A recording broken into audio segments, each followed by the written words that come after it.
नमस्कार दोस्तों 12 मार्च 2021 को दुनिया के 4 बड़े देशों के सुप्रीम लीडर्स एक मंच पर थे। अमेरिका के राष्ट्रपति जो बाइडेन, भारत के पीएम नरेंद्र मोदी, ऑस्ट्रेलिया के पीएम मॉरिशन और जापान के पीएम सुगा। निशाना केवल एक था और वो था चीन, जो इस वक्त अपने दम पर पूरी दुनिया में दादागिरी कर रहा है।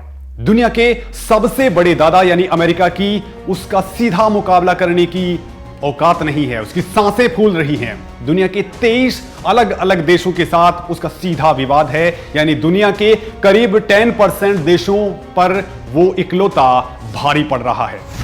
कोरोना काल में भी उसकी इकोनॉमी ग्रीन सिग्नल दिखा रही थी, +3 का आंकड़ा पार कर रही थी, जो दोस्त रूस को भी आंखें दिखा रहा है और अमेरिका की तो शायद औकात भी नहीं बची है। तो आखिर ऐसा क्या है उस देश में जो ऑस्ट्रेलिया, अमेरिका, जापान और भारत मिलकर भी उसकी चूड़ियां टाइट नहीं कर पा रहे हैं? आखिर क्यों यूरोप और एशिया की बड़ी शक्तियों को ड्रैगन के खिलाफ क्वाड नाम का संगठन एशिया पैसिफिक रीजन के लिए बनाना पड़ा?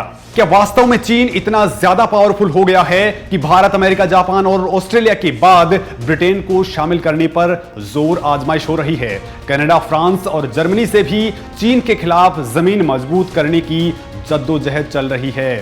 तो दोस्तों, ये बड़ी कड़वी सच्चाई है कि चीन इस वक्त अमेरिका से भी पावर के मामले में आगे निकल चुका है। खुद अमेरिकी रक्षा रिपोर्ट्स बताती हैं कि अमेरिका चीन का अब सीधा मुकाबला नहीं कर सकता है। लिहाजा अब रूस की तरह ही चीन के साथ भी कोल्ड वॉर वाला गेम खेलने का वक्त आ गया है। लेकिन इस मामले में बड़ी बात यह है कि इसमें भारत अमेरिकी जाल का हिस्सा है। ठीक से कहें तो भारत मैन बैटल ग्राउंड है। बड़ी बात तो यह है कि चीनी सरकारी मीडिया और जिनपिंग सरकार क्वाड सम्मेलन के बाद बौखला गए हैं। लगे हाथों बड़ा ऐलान भी कर दिया गया है कि क्वाड का तंत्र भारत को चीन की जमीन पर 1 इंच भी कब्जा करने में मदद नहीं करेगा और ना ही जापान को चीनी सैन्य जहाजों को रोकने में मददगार साबित होगा। मतलब क्वाड उसका कुछ नहीं उखाड़ सकता है। क्वाड यानी क्वाड्रिलेटरल सिक्योरिटी डायलॉग। दरअसल जापान, ऑस्ट्रेलिया, अमेरिका और भारत की सहभागिता वाला संगठन क्वाड खासतौर पर हिंद प्रशांत क्षेत्र में चीन की विस्तारवादी नीतियों पर लगाम कसने की कोशिश का ही नतीजा है। इसके जरिए प्रशांत महासागर, अमेरिका और ऑस्ट्रेलिया में फैले एक विशाल नेटवर्क को जापान और भारत के साथ जोड़ने का प्रयास किया जा रहा है। क्वाड अस्तित्व में पहले ही से ही है, लेकिन यह ज्यादा सफल नहीं रहा।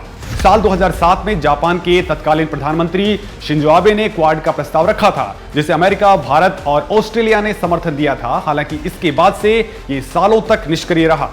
लेकिन अमेरिका में ट्रंप सरकार आने के बाद साल 2017 में फिर से क्वाड को खड़ा किया गया। साल 2019 के अक्टूबर में क्वाड देशों के विदेश मंत्रियों की बैठक हुई थी, जिसमें तत्कालीन अमेरिकी विदेश मंत्री माइक पोम्पियो ने दक्षिण एशियाई देशों को चीन की ओर से भारी भरकम कर्ज देकर या उनकी डूबती इंडस्ट्रीज को खरीदकर ऐसे देशों पर कब्जा करने की मंशा के लिए चीन को लताड़ा था। पोम्पियो ने चीनी कम्युनिस्ट पार्टी और चीन को एशिया के लिए खतरा करार दिया था। तब अमेरिका की सत्ता डोनाल्ड ट्रंप के हाथों में थी, लेकिन अब सत्ता बदल चुकी है और खुद ट्रंप व्हाइट हाउस से बाहर फेंके जा चुके हैं। उनकी जगह अमेरिका को जो बाइडेन के तौर पर नया राष्ट्रपति मिल चुका है।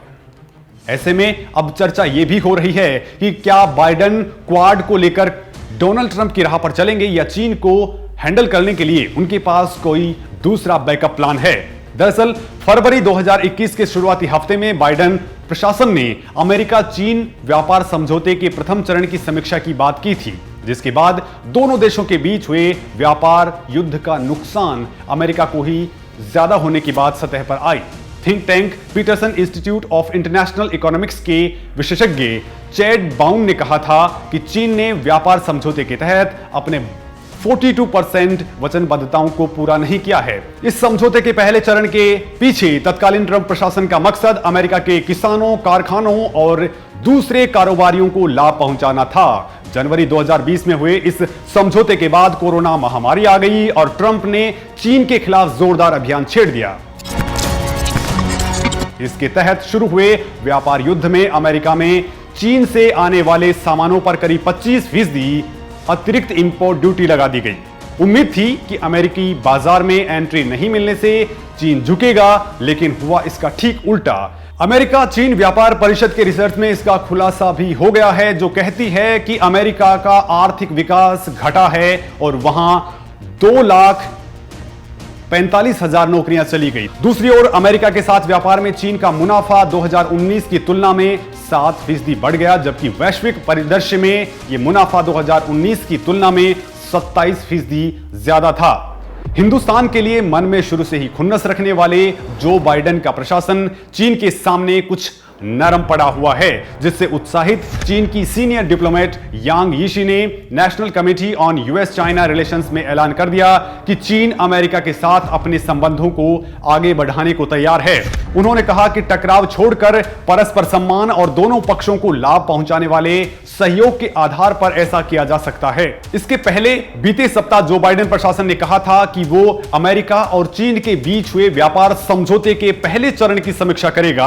हालांकि आम समझ यही है कि चीन ने इस समझौते की सभी शर्तों का पालन नहीं किया है। इसके बावजूद माना जा रहा है कि बाइडेन प्रशासन व्यापार युद्ध के मामले में डोनाल्ड ट्रंप के दौर की नीति को बदल सकता है, यानी चीन के सामने जो बाइडेन पूरी तरह से झुक सकते हैं।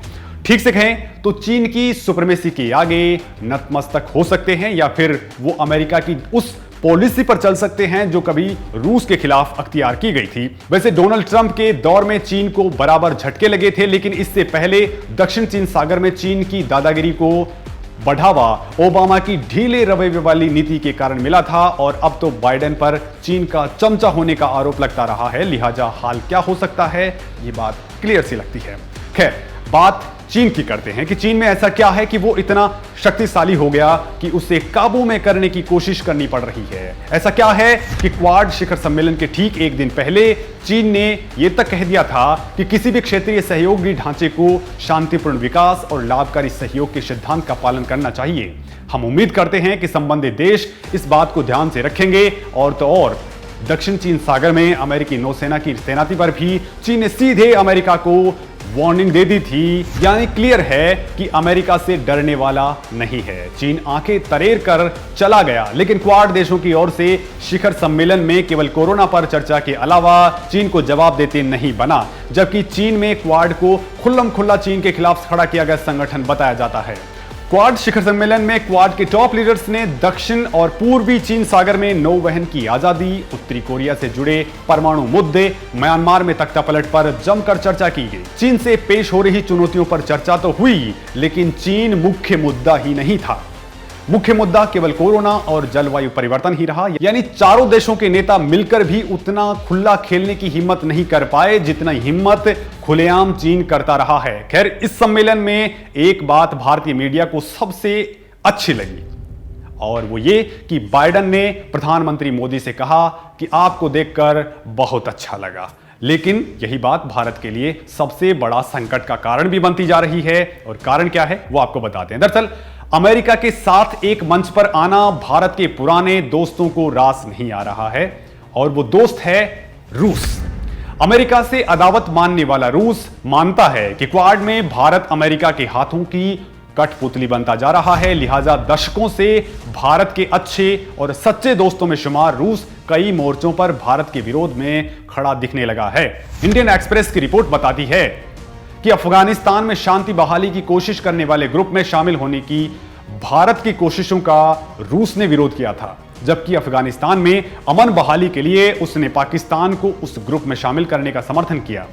यानी एक तरफ मोदी सरकार क्वाड के जरिए चीन को काबू में करने का ताना बाना बुन रही है, लेकिन दूसरी ओर चीन भारत से जिगरी दोस्त रूस ही छीनने में कामयाब रहा है।